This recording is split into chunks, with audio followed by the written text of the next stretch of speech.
Well, it's Friday morning here in Cancun, and I'm just anticipating, like many of you are, a fantastic weekend of rugby.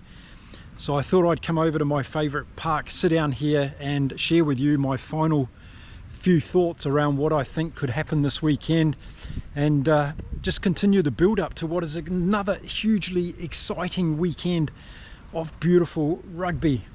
And check out, you might be able to see a couple of the squirrels up there.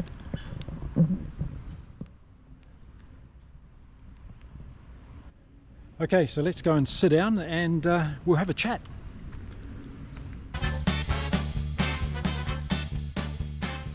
So I'm just sitting here this morning, Friday morning, in beautiful Cancun, ahead of round 2 of this year's Rugby Championship competition, and just going to share my final thoughts before we head into the weekend and tell you what I'm thinking. I've read a lot of your comments, and a lot of them are very interesting. And I've got to say, I agree with quite a lot of you who are saying that we need to give this backline of Kiwis a bit of a chance. We've got to see whether they can gel.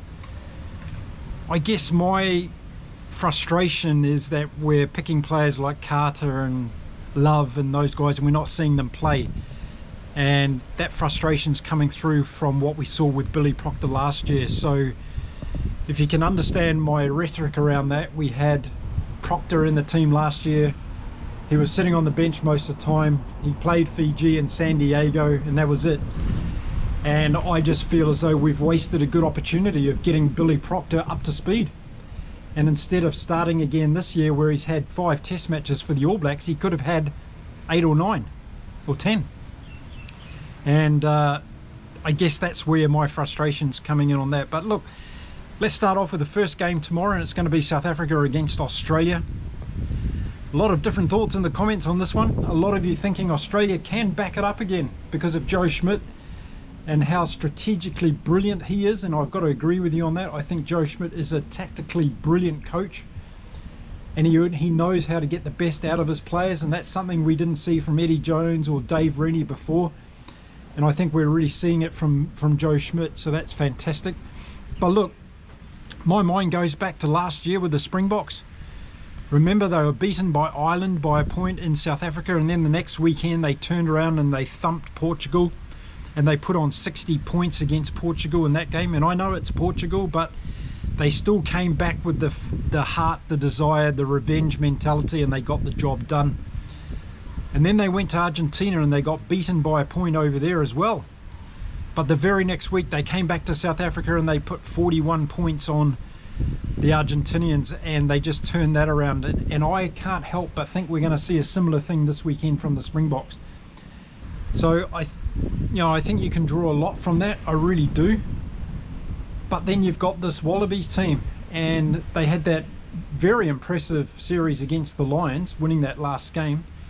Then they came to Ellis Park and they made history. And they made it in such an emphatic way, you can't deny it. It was just incredible.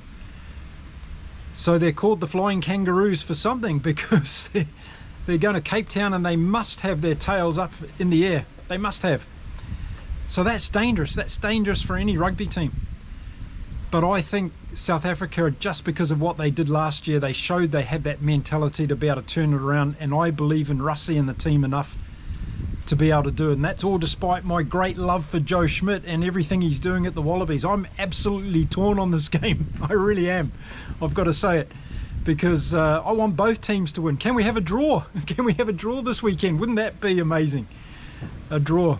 Anyway, so yeah, I just think the first 20 or 30 minutes are going to be pivotal, aren't they? Because Andre Pollard's got to get himself into the game. He's got to control it. The South African forwards have to have some kind of control or dominance in the early part of the game, and South Africa's got to put points on the board, because I'm agreeing with a lot of what you're saying. You're saying that Australia could come home the strongest in the second half if they open the game up. I believe that too, and it's just got all the ingredients of a fantastic rugby game this. So yeah, I can't call it. I can call a draw. I can say the South Africans, based on their ability to come back last year after losing those 2 games that I just spoke about.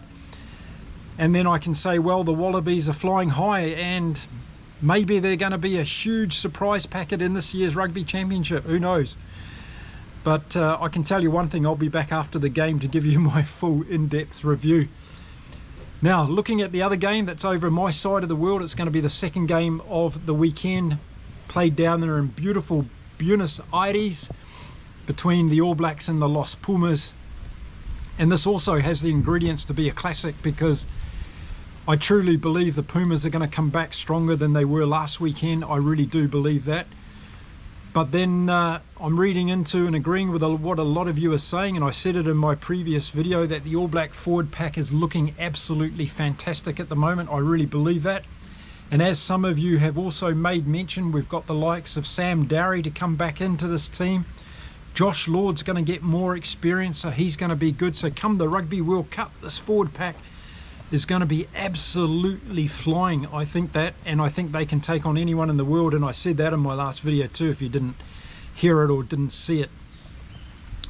And I think that's where the All Blacks are going to win this game. I think their forward domination is going to be too good for the Pumas. So despite the Pumas having a really good all-round team, they've got some superstars in that back line, I tell you. But I tell you what, they need to have that good halfback distribution.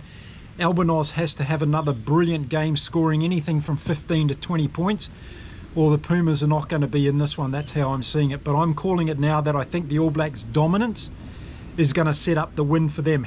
By how much are the All Blacks going to win? Well, that's the one I don't know, because if the forwards can set up a great platform and the backs can get some kind of coordination and combinations going, then they could score 4 or 5 tries in this game quite easily.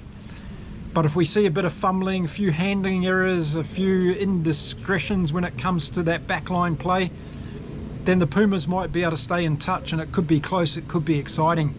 Last time they played here in Buenos Aires, it was 20 points to 16 to the All Blacks. So the history will tell us that it's always a tight encounter after the Pumas had a first game against the All Blacks. So I'm going with the All Blacks, of course. And I'm going to say, if they really have good forward domination and they can set their backs alight, they could win by 20 points or so. But if they struggle in terms of getting that cohesion in the back line, then it could be a narrow victory, and a victory as it could be. But what if we had a Wallaby win this weekend and a Pumas win? What would that do for this Rugby Championship, and particularly for that game at Eden Park? Has anyone ever started to imagine that as a possibility? Well, it is a possibility, because either of these teams could win or lose, that's for sure. So yeah, I'm looking forward to seeing how the All Blacks go down there. I know Razor's stuck with a team that I wouldn't have picked. I would have definitely had Kyle Preston in there for Finlay Christie, and I would have had Leroy Carter in this team as well. And that's probably the only other changes I would have made. I would have liked to see Enrico out of the team, and I would have liked to see Leroy Carter in there. I just think Preston, with his ability around the ball, is exactly what the All Blacks need in the absence of Roygaard and Hotham and yeah, those guys. So let's see. I love to be proven wrong, and I often am. So it's going to be a fantastic weekend. So listen, wherever you're watching the games this weekend around the world, and I know we've got viewers all over this beautiful planet, enjoy the rugby. Really enjoy the rugby. Don't worry about too much about what the referees are doing. Focus on the game itself, the love that we have for the game.